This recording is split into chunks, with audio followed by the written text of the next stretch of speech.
Welcome to Wicked Week here at Darkcast Network. I'm Jasmine of Hands Off My Podcast, host for this episode of Darkcast Network's Wicked Week. Double, toil and trouble, fire burn and cauldron bubble. You guessed it, this episode is all about witches. But don't be too frightened, dearies. I've cast a protective spell upon you for good luck.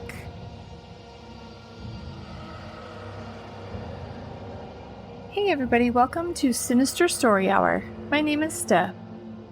Fear can be such a terrible emotion that causes us so many other feelings and physical reactions. Like a visceral reaction in my gut is what immediately comes to mind, just to help us escape from the chaos.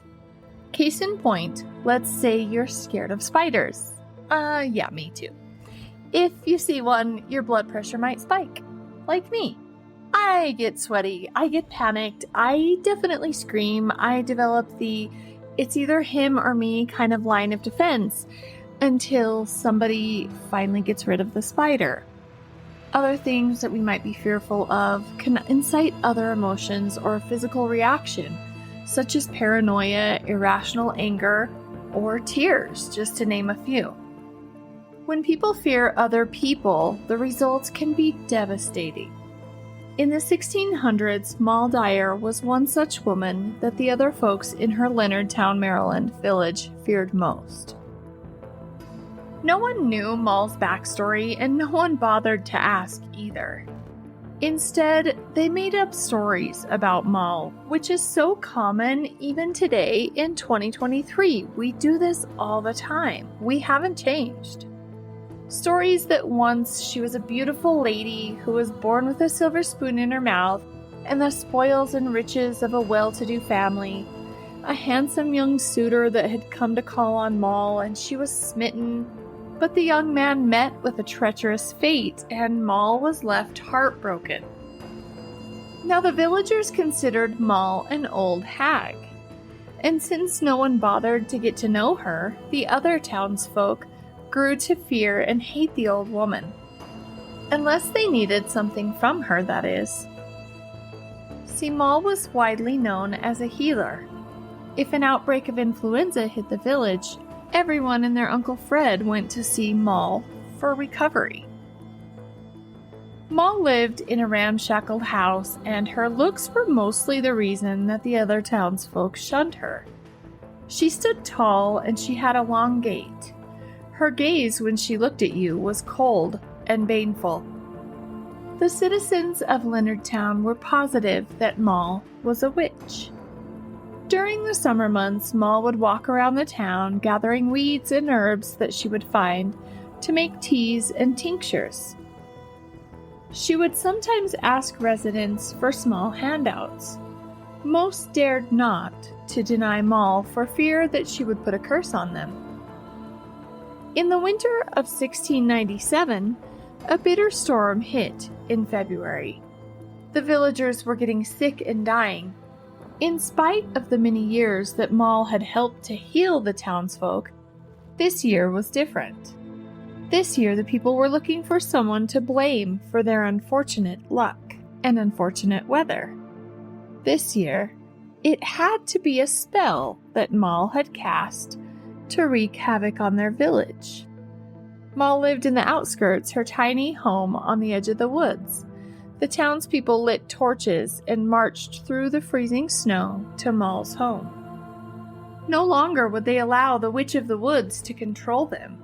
The angry mob used their torches to light Moll's humble shack ablaze. Moll, who was terrified of the townspeople who turned on her suddenly, ran from her home into the woods. Satisfied they had destroyed the town witch forever, the villagers returned to their homes. They could now rest easy that the root of all their troubles was gone. There were no immediate signs of Moll's existence after the shack burning incident. Several days later, a boy looking for cattle that he had lost came upon Moll's frozen body, kneeling over a large boulder, hand stretched to the sky as if cursing the people who had done this to her. The boulder she had died on has been preserved and lays in front of the Leonardtown Colonial Jail. It is said that there's an impression of her knee and hand still upon the rock. There are tales of Moll's spirit haunting the land that she died on. And honestly, I would haunt it too.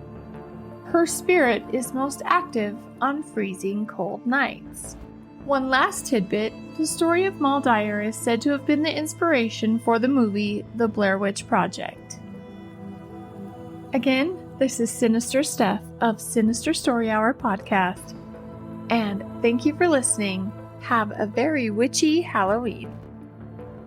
Hey, I'm Autumn from Autumn's Oddities, and please enjoy this spooky tale that's Sleepy Hollow adjacent. I give you The Witch of West Nyack. In the hamlet of West Nyack, 6 miles from Sleepy Hollow as the raven flies, there is a historic marker at the site of the last witch trial in New York State, one Jane Caniff. Some versions of her story use the name Hannah instead of Jane. Others recall local Dutch farmers referring to her as Naut, I don't understand that, Caniff, N-A-U-T, Caniff, which was a salutation of unknown meaning and origin, so I have no answers for anyone. Whatever her given name was, descriptions of Caniff are wildly cartoonish. Like so many accused witches, Caniff was just a marginalized person living on the edge of society. Pretty much every witch ever. In early 1815 or 1816, Clarksville, as the hamlet was known then, nearly everyone was bound by ties of blood and marriage, much like the movie Sleepy Hollow. Any newly arrived stranger became the subject of gossip and rumors. Jane almost invited suspicion. Twice widowed, she was an aged woman living in an unpainted rickety house with her only child, a black cat, and a talking parrot. Unlike her plainly dressed neighbors, she wore bold colors and kept her hair in unconventional ways, and she led a mostly solitary existence. So it's just this eccentric woman. She doesn't have a husband because she's widowed. She's living in an unpainted house, God forbid. And of course, she's a witch just because she doesn't do things like everybody else. From her deceased husband, a Scottish physician, Caniff had learned enough about herbalism to concoct effective cures for what ails you, I guess. And adding to the matter, her son, Tobias Lowry, was also as eccentric and antisocial as his mother. There was no single act that provoked the witch trial. Rather, it was the accumulation of suspected misdeeds that turned the community against her.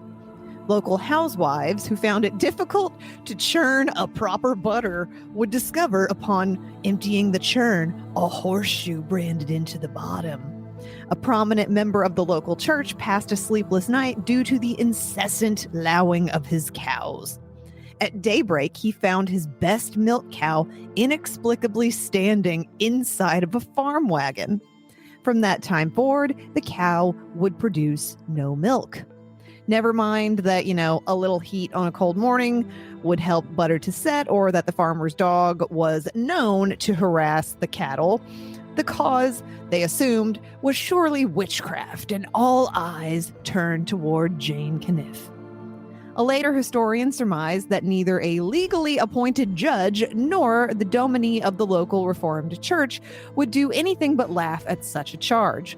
Suspecting as much, the local citizens took the law into their own hands because this woman has done absolutely nothing wrong. There's not even a shred, an ounce, like the tiniest little bit of proof. But they decided just because she's a little bit different that she's the one making their butter not churn and putting a cow in a cart, really. Like, this is something to try a person over? I don't think so. Only upstanding citizens, of course, would be allowed to act on such a serious charge as witchcraft, resulting in nomination of the resident physician for judge and a jury of neighboring farmers. In the early 1800s, medical practice was, as we know, a far cry from today's industrial medicine. So was the physician judge truly impartial? Or was he pissed that he had competition from a more competent female practitioner? Like, medicine back in the day was absolutely nothing. Whatever she was doing was probably helping more. You know, they were like, you got ghosts in your blood, do cocaine about it. I'm going to put a leech on you because your butt hurts. I don't know. It's all very scientific. It's not, actually. But the good citizens held a secret meeting at Pye's wool mill, at which they decided the test would be the ancient practice of dunking, in which the alleged witch is bound by hand and foot and thrown into a body of water. We know it. We've seen it a million times. In earlier times in Western Europe and also America, an alleged witch who floated would be found guilty of witchcraft and executed. If the alleged witch sank and drowned, well, the innocence of the unfortunate defendant would be beyond doubt. You know, she's not guilty, but she is dead. So guilty or innocent, the accused did not survive the trial. You know, it's just a double-edged sword. There's no winning. So Caniff was apprehended, she was bound hand and foot, and carted off to the nearest pond. But before she was cast into the water, a separate group of locals happened upon the gathering, if you want to call it that. Other counsel prevailed, and instead of the water test, the jury decided to use the enormous flour scales at Auert Polhemus's grist mill to weigh Caniff against a Bible. I've never heard of this witch test. This is a new one for me. And this was no like regular church pew Bible just weighing a couple of pounds. This was a Dutch family Bible with a capital B. The great book was itself huge, covered with wood boards and bound in iron with an iron carrying chain. It's very high fashion. It is couture. If outweighed by such a hefty tome, she would be a witch beyond doubt and suffer accordingly. Yeah, so they wrapped a freaking massive Bible in wood and iron chains simply to make it weigh more than her. And against her protest, Caniff was put in the scales and weighed. Writing in 1886, Frank B. Greene very dryly observed, quote, weighing more than the Bible, the committee released her, amid the ominous shaking of heads at the decision of the judges. Her persecutors were threatened with an action at law. So it didn't work, even though they wrapped this Bible in wood and iron chains. She apparently weighed more than it. Good for her. Caniff was released, ending the inglorious last witch trial in New York State. Or did it really end there? A short time later, one of Pye's children is alleged to have met a gruesome fate at the wool mill where the committee had first plotted the witch trial. Through some accident, a large wooden hammer weighing hundreds of pounds, which was used for beating out wool cloth, fell on the child, crushing and killing him. This was, of course, attributed again to Jane Caniff for her brutal treatment at the hands of her, zealot neighbors. Nothing remains today of the Polhemus Mill, formerly the de Clark Mill at the southwest corner of Grammons Road and Strawtown Road. Just a historic marker noting its historic significance as the site of the last witch trial in New York State. I hope you enjoyed that spooky short tale. And if you like what you hear, you can hear more episodes released every Tuesday and Friday on all podcast platforms. Thank you for listening. And remember, if it's creepy and weird, you'll find it here. Hey, everybody. This is Josh. And this is Jamie. From the Paranormal Peeps podcast. And we are going to talk vampires. Yeah, so normally we do mostly ghosty stuff, but... it is spooky season and we're going to branch out just a little bit. Because, after all, it's fun. It is fun. So we're going to talk the legend of Sava Savanović. Interesting name. That's a mouthful. It is a mouthful. It is also Serbian. Yes. So the story of Sava Savanović is one of the most famous and fascinating folktales from Serbia. It is a story of love, loss, madness, and ultimately the supernatural. The legend of Sava is one that has been deeply etched in the cultural memory of the Serbian people and continues to be retold to this day. The story begins in the small village of Zorzoji, where Sava lived. He was a successful cattle trader and brave Hajdaki, a member of society known and appreciated for both his courage and wealth. Sava lived unmarried with his brother and his brother's family in a common house. One day, Sava fell in love with the daughter of a local merchant. Despite his efforts to marry the young woman, he was denied because of the great age difference. This rejection led to a deep change in Sava. He became bitter, spiteful, and quarrelsome. People began to avoid and fear him. One day, after a night of waiting outside, Sava sought out the young woman who was driving cattle to pasture. After a short exchange of words, he shot the woman and possibly others present. In the act, Sava also dramatically lost his own life, in some accounts by suicide, in others by strangulation by villagers involved. After his death, as custom dictated, Sava was buried not in the churchyard but near the crime scene. But that was not the end of the story. The villagers reported that they had seen Sava at night, or had even been followed by him. The situation escalated when several millers who had worked and stayed overnight in the water mills on the edge of the river were found dead. All of them shown bite marks on their necks. It was clear to the villagers that Sava had become a vampire. In their fear, the villagers decided to take action. They opened Sava's grave and found an undecaying corpse inside. To break the curse, they drove a pointed stake through the vampire's heart. According to some locals, when they dug him up, Sava is said to have opened his eyes. They drove a stake through his chest. Supposedly, a butterfly flew out and the priest failed to pour holy water in time. It is said that this butterfly plagued people for a long time, and many believe that it still plagues them today. So Sava Signanovich is among the first known cases by the name of a folk belief in vampires native to the Balkans. In Serbian folklore, he is usually considered to be the first vampire. The legend of Sava probably originated in the 17th or 18th century and is closely connected with the interest in vampirism in Western Europe at the time. Reports of vampires and other mystical beings were not uncommon in those regions. There were reports of vampires into the late 19th century, and oral accounts of encounters with unknown beings exist into the first half of the 20th century. Although the stories surrounding Sava can never be fully proven historically, they are an essential part of the Serbian folk tradition. The seclusion of this dilapidated mill contributes to an atmosphere shrouded in ominous mystery. For the curious tourist or vampire-loving visiting Western Serbia, the mill in Zarzoji is an unforgettable destination. Despite its collapse, parts of the structure have been preserved and stabilized. The mill is located in the middle of a dense forest along the babbling river, which is now peaceful, but still exudes an eerie presence if you know the legend. Guided tours are occasionally offered, during which the story of Savanovich is told in exciting detail. As long as the legends are passed down, the memory of the vampire lives on. Sava is remembered as one of the most eerie and fascinating legendary figures in Serbia. Wow, pretty cool. It would be really neat to be able to travel there and go see what's left. Yeah. Of the structure. Yeah, there's not much left. It's just like a little like shack almost sitting by the river. Yeah. It'd still be really cool to go see. It would be. I mean, we hear these stories, we read these stories, you know, they've been passed down generation through generation. To be able to go and get a visual, even if it's not much, of where it supposedly took place and all that, and to know the story behind it would actually be really cool. It would be really neat. Yeah. I can think the one part that is really strange and isn't explained at all in the story is that butterfly.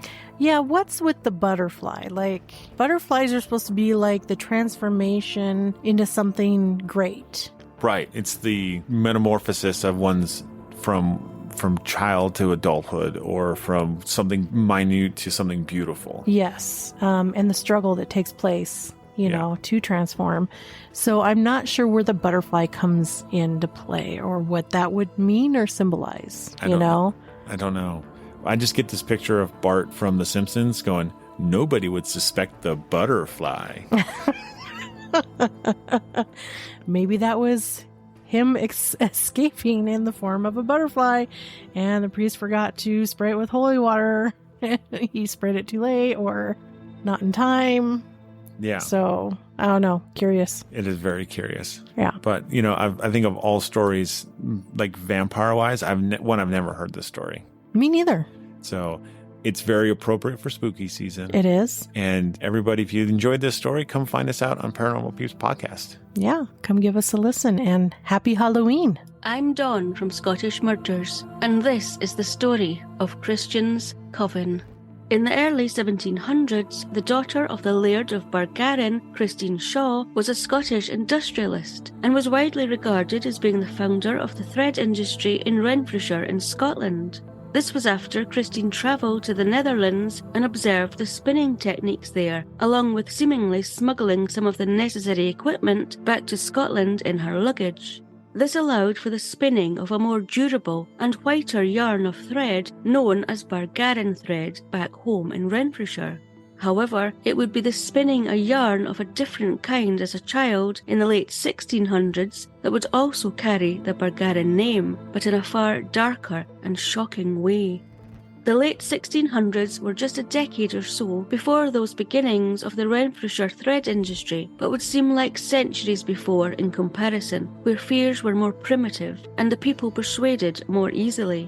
In 1696, it would be in Paisley in Renfrewshire where a young 11-year-old Christian Shaw would become part of a thread of events which would shock then and echo through the centuries to now.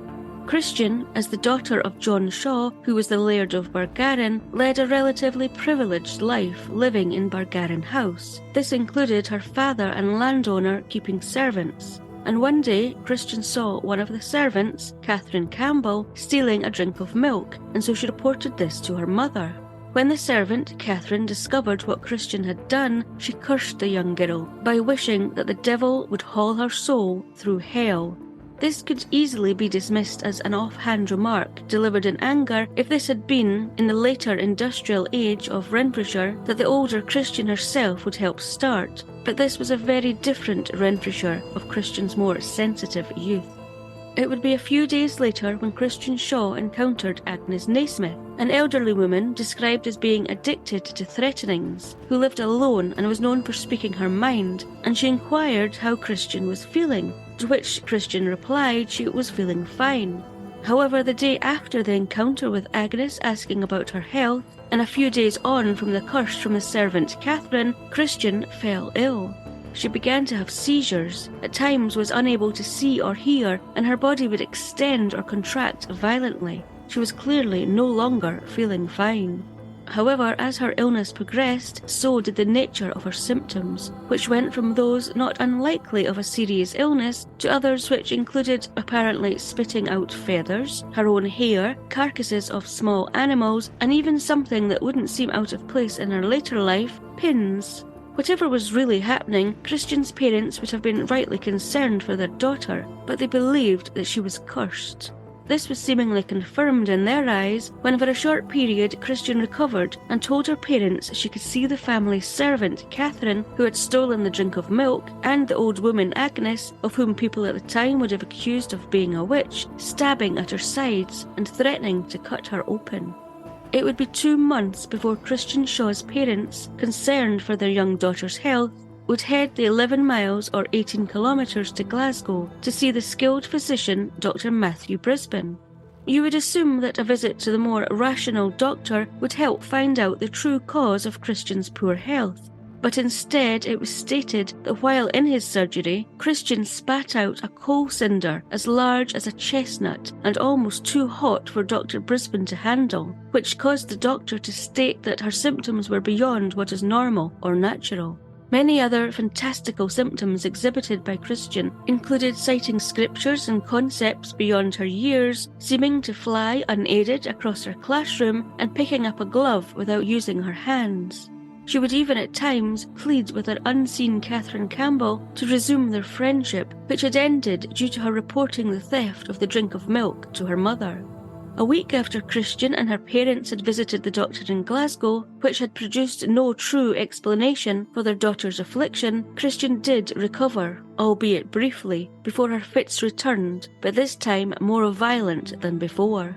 Still left with no answers as to what was happening to Christian, her parents turned to their local parish minister, who stated that the young Christian was possessed and was being tormented by witches, something that was unfortunately quite commonly thought of at the time, and many of her symptoms matched those from the Salem witch trials a few years earlier in America. And interestingly enough, America had recently been visited by Christian's father, John Shaw, the Laird of Bargarin.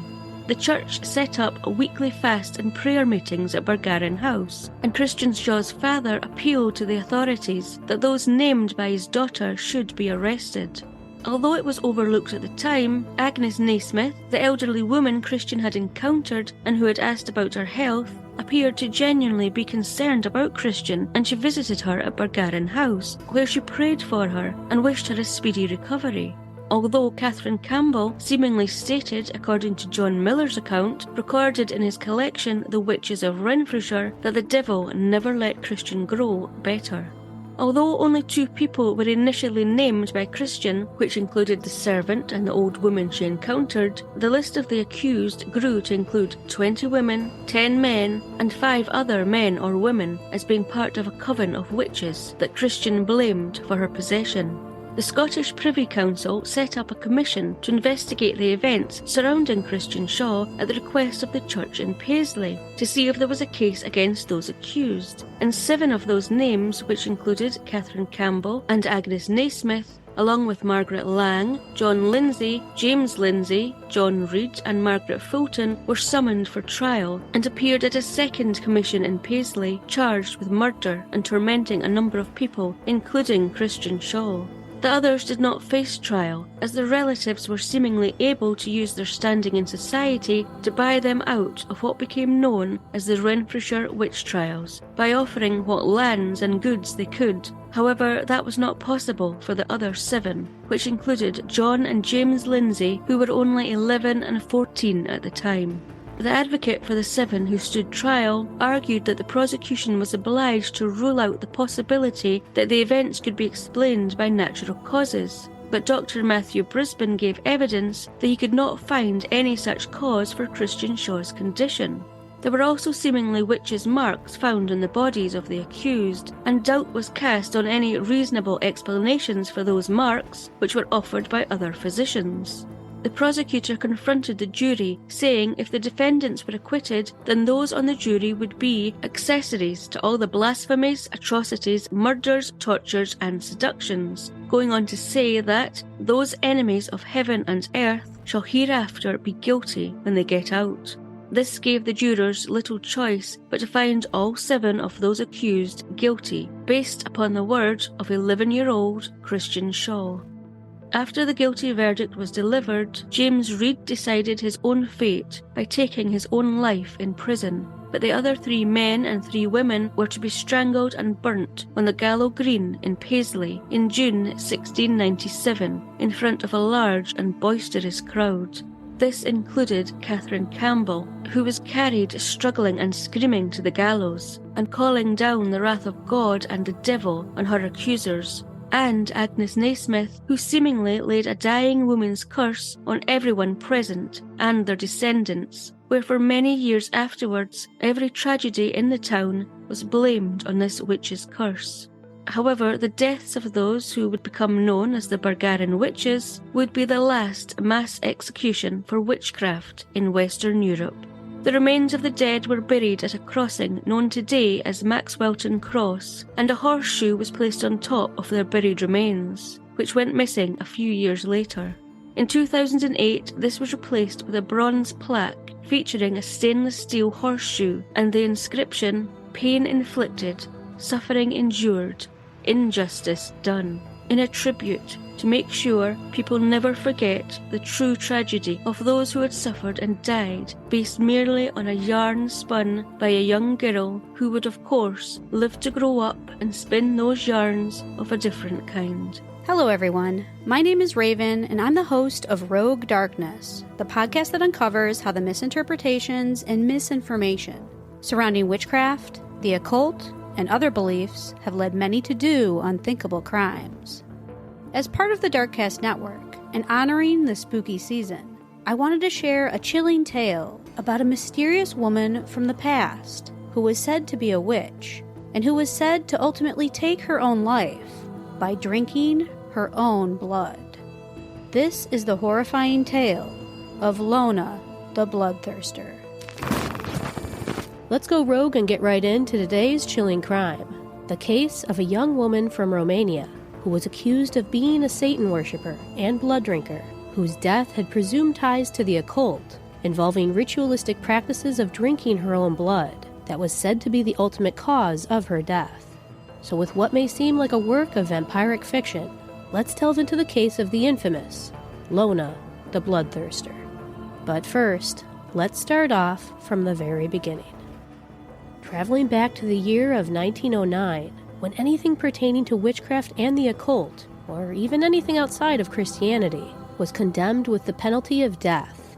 A pair of ministers reportedly accused a 27-year-old woman of the Romanian city, Timisoara, of not only being a witch for her devout involvement in Zoroastrianism, but they even rumored that she had killed and drank the blood of several local children, building a fear of her based solely off of her involvement in a religion that was different than their own. Upon hearing of these presumed acts of devilry, a mob of angry locals gathered, hunted down, and savagely beat young Lona to an inch of her life. Lona was said to be taken to the local hospital to treat her for her injuries, but it's said that after being in the hospital for only 2 days, she reportedly checked herself out and returned to her home, presumably to care for herself and get some much-needed rest in the comfort of her own home. Much to many's surprise, though, the very next day after she had checked herself out of the hospital, Lona was reportedly found dead, lying on her sofa, with her arms crossed over her chest. When local authorities came to her home to investigate the scene, they were shocked to find that it looked like Lona had performed a crude satanic ritual the night prior, with an altar next to the sofa she was lying on, adorned with occult symbols, ritualistic herbs, and pagan statues. Atop the altar was said to be a goblet that contained a deep, dark, red stains within it, which authorities determined to be blood. It wasn't just any blood, though, either. Instead, it was concluded to be Lona's own blood, with which she drank on the night of her hospital checkout. Upon seeing the blood-stained goblet, authorities proceeded to inspect Lona's corpse at the scene for any additional clues as to what may have caused her passing, and they noted that although she was fully clothed upon inspection, they saw several cuts all over her arms and legs, indicating self-harm as a means to obtain the blood that was within the goblet. Lona's body was then taken to the morgue for an official autopsy, and the medical examiner there reportedly stated that she had died from a combination of blood loss and internal shock from ingesting massive quantities of blood that then ultimately triggered cardiac arrest. Through drinking her own blood in an assumed ritual, Lona ultimately died of a provoked heart attack. By cutting her own body, draining herself of her blood, and then catching the blood in a goblet to be drank, after repetition of these acts, Lona was believed to have committed ritualistic suicide. As was common back then, post-mortem pictures were often taken of the dead, and there is such an image of Lona herself that was taken at the scene of her death, which shows her deceased body on the sofa. The photo has a rather eerie feel to it, as if she is not dead, but instead sleeping peacefully on the sofa. Many people claim that the photo is cursed, and that many who post the image online or through social media have said to have nightmares thereafter, or have woken up to find their body covered in bruises and scratches, much like how Lona's body was found due to the beating she endured and the self-inflicted scratches from her ritual blood draining. To add a twist to the seemingly grim tale, the actual validity of such a story revolving around the photo is very much debated to this day. Records of such a person, named Lona Constantinescu, is incredibly hard to come by, leaving many to speculate that the tale was actually a fabrication of possible real-life events that may have occurred in the time frame. Another common point that skeptics of the story point out is that on the post-mortem photo of the presumed Lona, the lady within the photo clearly does not look like someone who had been brutally beaten a few days prior. Rather, as mentioned, it looks like a young woman who is peacefully sleeping on a sofa. The actual name and story of Lona the Bloodthirster can, at the time, be traced back to an anonymously written poem by an author only known as Unholy. The title of the poem being called Lona the Bloodthirster. The poem recounts the horrific story of Lona's beating and unfortunate death, yet the validity of such a person actually existing is still very much unknown. The poem goes as follows. Lona Constantinescu died in the autumn of 1909. Her cause of death? Ritual suicide. By purposeful ingesting of large quantities of her own blood. stated and concluded the official autopsy and coroner's reports. Timisoara, Romania, October 23. She called it the Communion of the Saints. 27-year-old Lona was laid to rest in a private ceremony. She was known to many throughout the township of Timisoara in western Romania as a witch and an idolater. Many feared her. Many knew the stories of alleged hemoingestion and unknown strigwequa in the wood. She was considered against by 2 Christian ministers and their wives to drive out the devil from their midst and cleanse the northern gods from among us. Just before dawn on October 21st, she was dragged from her home by a mob and beaten near unto death.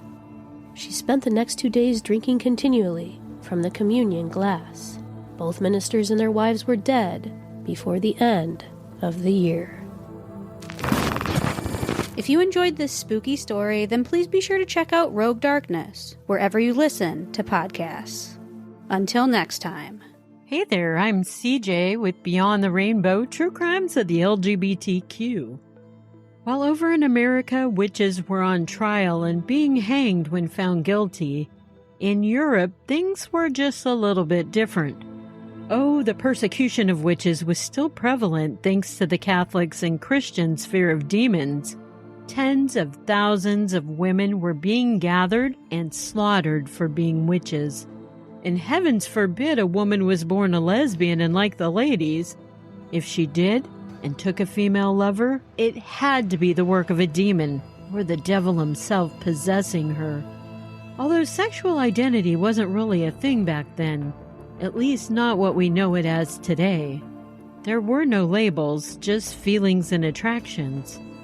If a person was born gay and had same-sex attractions, they knew to hide it because anything that was not considered societal normal was demonic.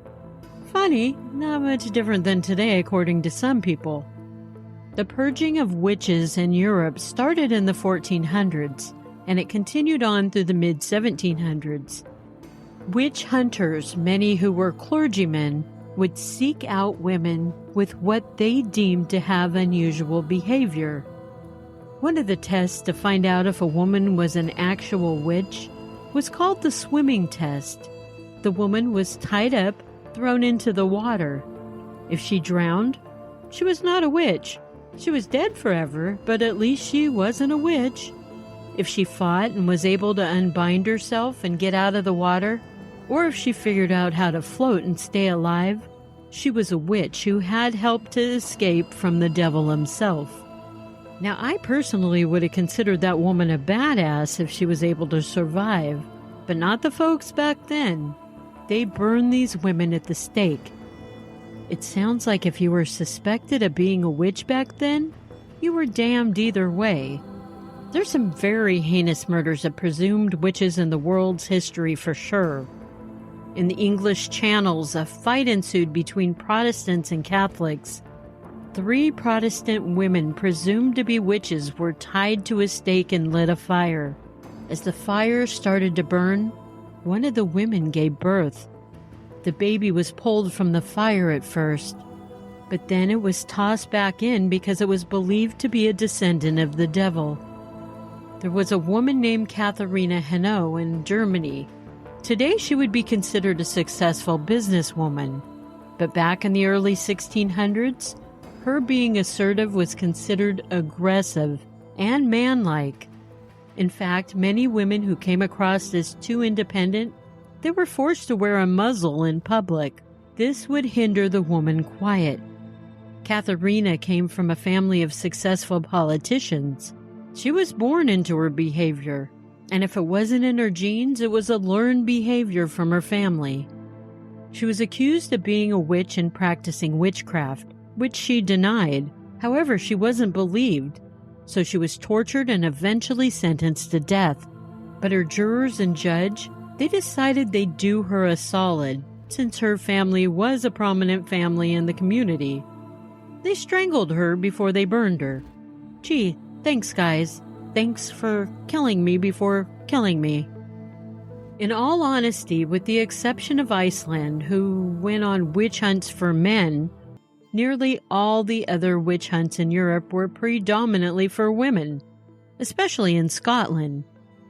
Maud Galt was one of these Scottish women.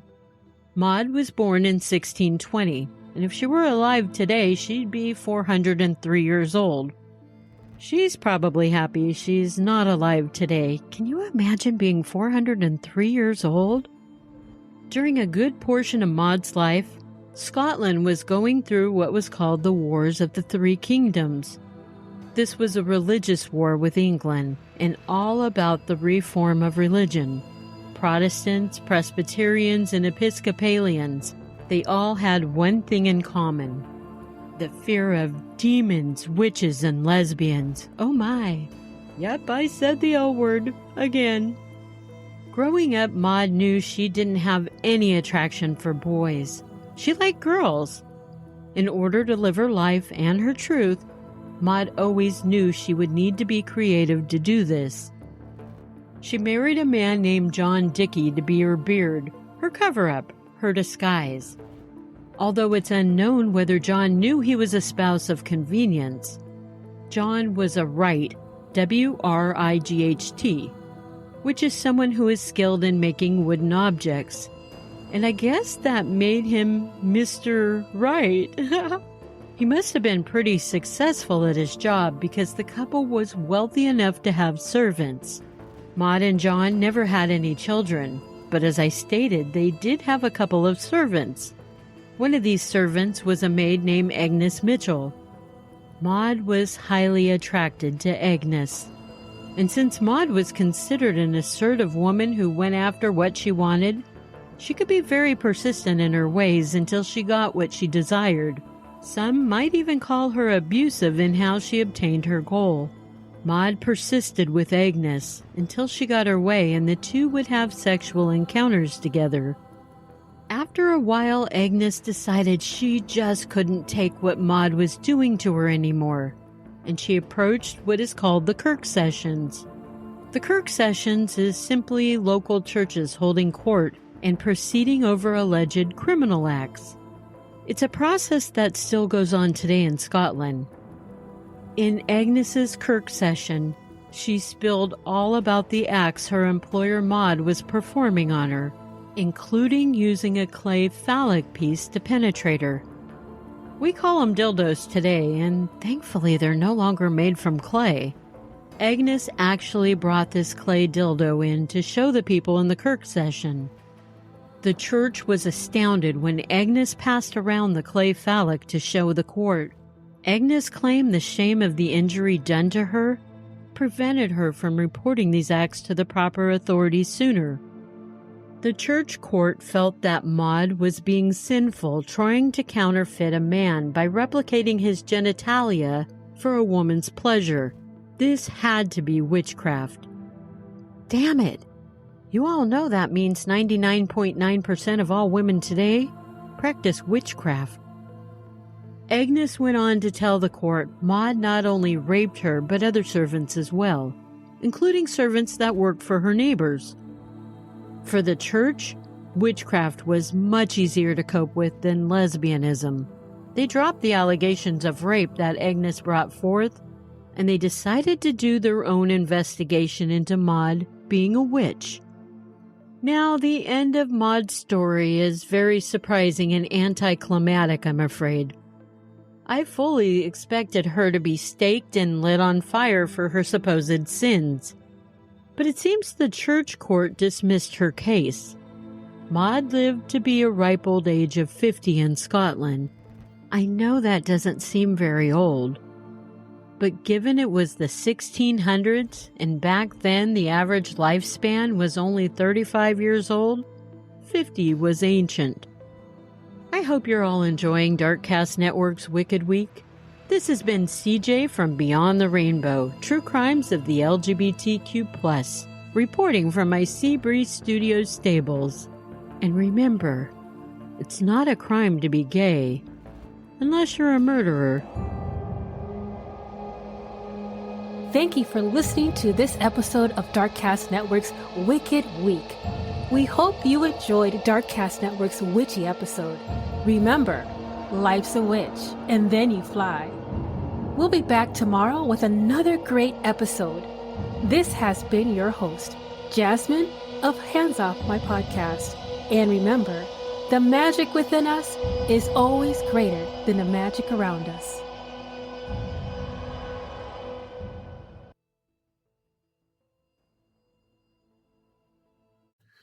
Thank you for listening to the Paranormal Peeps podcast. You can find us on social media at Twitter at CPR Paranormal, on Facebook at Paranormal Peeps Podcast and Cold Spot Paranormal Research. And you can find us on Instagram at coldspot_paranormal_research.